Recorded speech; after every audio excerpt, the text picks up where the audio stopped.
Hi, I'm Mike D, and I work at Ink and Tattoos in Oldham. Once I'd finished my apprenticeship, I generally travelled around a little bit working with different tattoos so I could develop my style.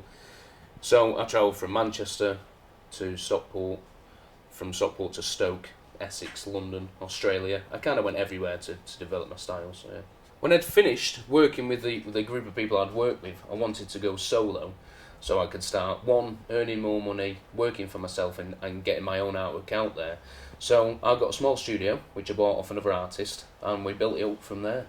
What I hate about this job has got to be the people.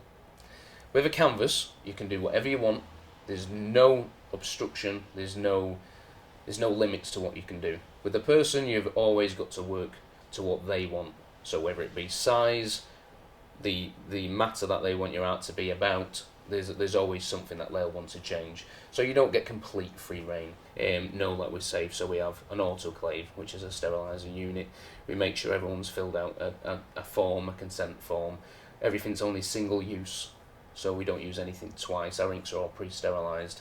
So there's a lot that we put in place which gets explained to the customer before they get tattooed. The basic steps that we do before we tattoo somebody is, the first step is they talk to us and fill in a consent form which asks a certain amount of questions, so we've got a touch of background about them.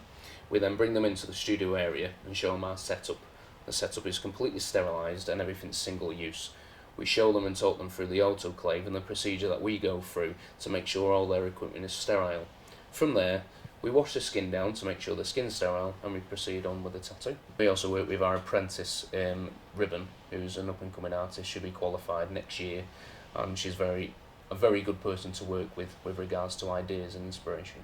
Art or tattooing? That's a tough question because I've done tattooing now for around 12 years and I'm in love with the industry and the people that we work with are fantastic, but art itself is a completely limitless form. So it's a tough one because there's a social aspect to the tattoo industry, but the limits that you don't have in art is definitely more enjoyable. Future plans consist of expanding the studio, which we're already ongoing with. We bought next door, so we're expanding with our photography. We also want another studio and a warehouse where we can showcase the artwork done by ourselves and other local artists. My art on other people's skin, I think the satisfaction is at its best when someone else comes in through seeing someone else's art that I've done. That's when I realise that it's really made an impact on somebody. I love what I do. With regards to me meeting new people and being able to put my art on people, is probably the best job in the world.